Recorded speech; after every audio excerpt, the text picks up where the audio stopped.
Hi, my name is Lex Croucher. I write queer rom-coms and I am the New York Times bestselling author of Gwen and Art Are Not in Love. My debut novel was a Regency rom-com, and then I wrote a few more. So the first one was called Reputation, the next one was called Infamous, and then Trouble. And the reason I wanted to write these books was because I wanted to feel closer to people from history. Like, I think when my frontal lobe developed when I turned 25, I suddenly realized that people from history weren't characters in films. They were actual real people who had lived in our world. And I wanted to tell the stories of people that we know obviously existed at the time, but aren't often included in literature and films. So I wanted to write about young queer people discovering themselves in the Regency era, because even though Jane Austen doesn't write a lot of books about that kind of stuff, obviously we know it was happening.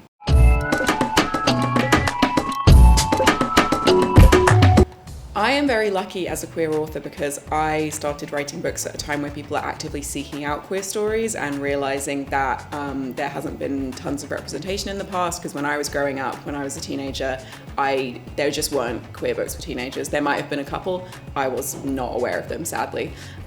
So I think I've been very lucky, because if I had been writing these stories maybe even 5 years ago, 10 years ago, they would not be getting picked up, and I don't think these stories would be being told. So I am just very lucky that I have come into the publishing industry at a time where people are trying to redress some of the balances. While we have been making some progress, there's still a very, very long way to go until publishing is telling all sorts of stories across all sorts of genres that aren't focused very much on the white straight experience. So I'm looking forward to a world where you can read people's stories across all genres.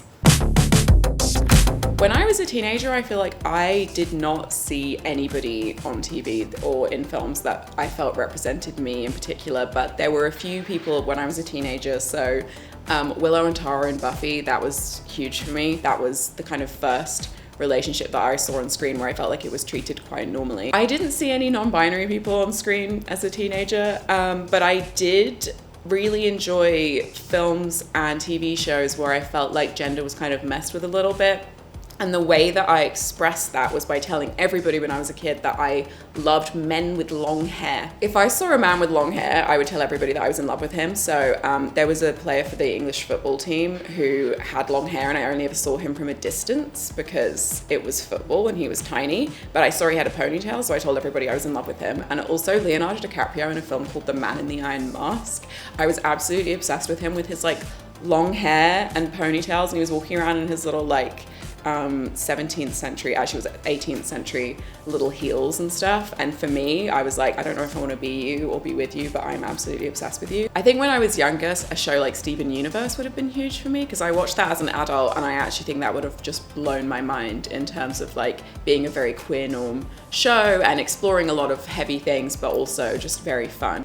As a teenager, I would have absolutely loved Dickinson, which is a show about a young Emily Dickinson, and Our Flag Means Death, which is a recent pirate comedy show, which is very queer and also has a non-binary character, and was the first time that I heard somebody use they, them pronouns very casually in a TV show. I actually had to pause the show and rewind to be like, is that what actually just happened? And it was. There are a lot of other authors that I admire in this space. So Tamsin Muir, who writes the Locked Tomb series, which is not finished yet, that to me is just one of the best examples of a very, very queer but also very genre series where the queerness is just so baked into the DNA of it that it couldn't exist without the queerness, but at the same time the genre is sci-fi fantasy and the story that's happening around it is so complex. I just think it's like one of the best series ever written.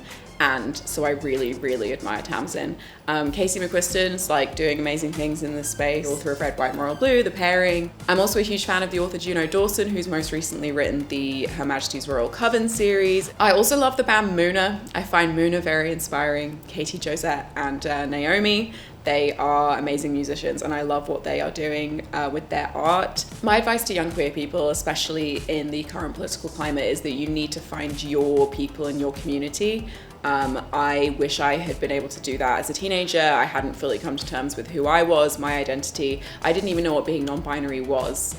So even if it's online, I think a lot of the time people feel shame about not being able to find in-person community, but I found amazing community online that's really helped me throughout the years. So just try and find your people, whether that's through shared experiences or the things you're interested in, like the books and films and TV shows that you love. Finding community through things like fandom can be so helpful. So yeah, finding your people is the most important thing.